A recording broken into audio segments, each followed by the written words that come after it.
Now, did you know Australians are excellent at responding to a crisis? The devastating bushfires over the past month have led us to reach into our pockets with millions donated to help displaced people and, of course, wildlife. What we're not very good at is giving on an ongoing basis. There are hundreds of thousands of non-for-profits in Australia, and that number grows by about 4% every year. What underpins a successful charity, and what should you be looking for this Christmas? Steph Nash went to the Southern Tablelands to find out. Here at Peanuts Wellbeing Sanctuary, founders Tracy and Mick are rolling up their sleeves. It's actually about rescuing animals and actually having children from disadvantaged backgrounds or abusive backgrounds to bring them out so that they can spend time with the animals and learn about empathy and things like that, so we can break that cycle of abuse. You know, you've got someone that will come down and they'll relate to the horses really well, or they'll relate to our bulls. You know, we have a bull that you can put a carrot in your mouth and Nugget will come up and take the carrot out and slobber all over you. We're very good givers when we're donating to natural disasters. So things like the current situation with bushfires, drought, all those sorts of things. But what we're not so good at is regular giving. Louise Walsh is an expert in this space. She's the former head of Philanthropy Australia, and she says the biggest challenge for Australian non-profits, big and small like Peanuts, is finding sustainable sources of funding.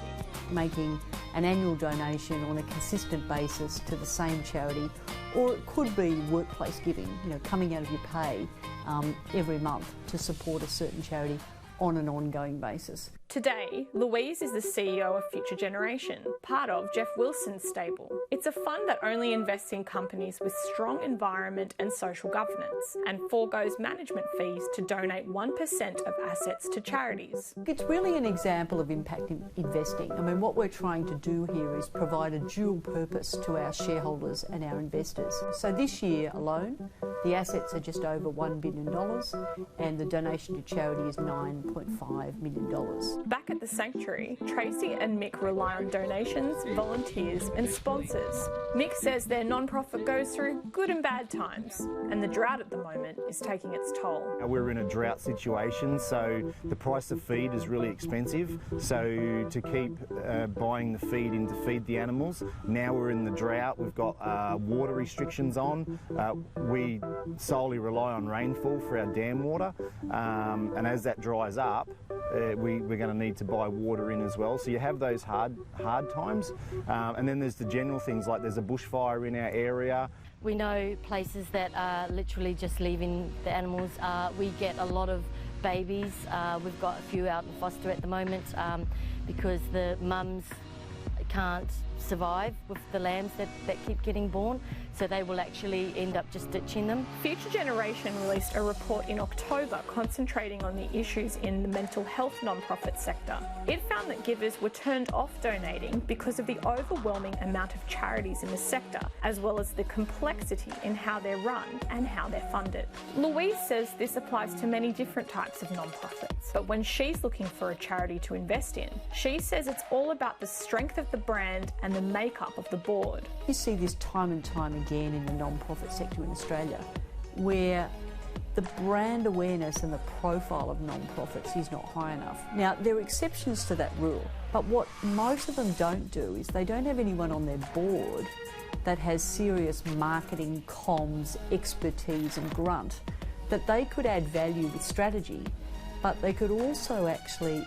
help by leaning on their suppliers and customers and clients to help with this particular non-profit. Tracy and Mick, struggling to find ways to boost their profile, had the idea of turning the sanctuary into a B&B. So now couples can pay to spend the weekend on the farm, helping out with the kids and animals. We were looking at ways to fundraise. We're not very good at getting our name out there, so we thought, well, and we're very busy on the farm, and we thought, well, if I wanted to go and stay somewhere, that would be the perfect thing I'd love to do.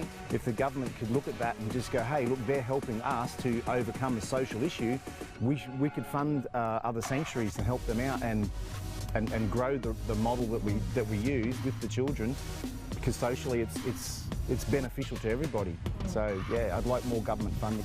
Christmas is a big time for charitable giving in Australia. Louise's advice would be to donate more money to less charities so that you're making more of an impact. You probably have a better chance of actually bringing about some sort of systems change or moving the dial on an issue, and probably more likely to be interested in doing advocacy work. And that could be, you know, working with government on a particular issue, and that's what we want to do with mental health. Tracy and Mick are looking forward to an increase in donations over the holidays, particularly from young Australians. Something that we have seen that we think is just wonderful, children go out and collect the 10-cent return and earn things. They actually get those paper slips back and put them in our donation box to go towards the animals. Yeah, and that's beautiful.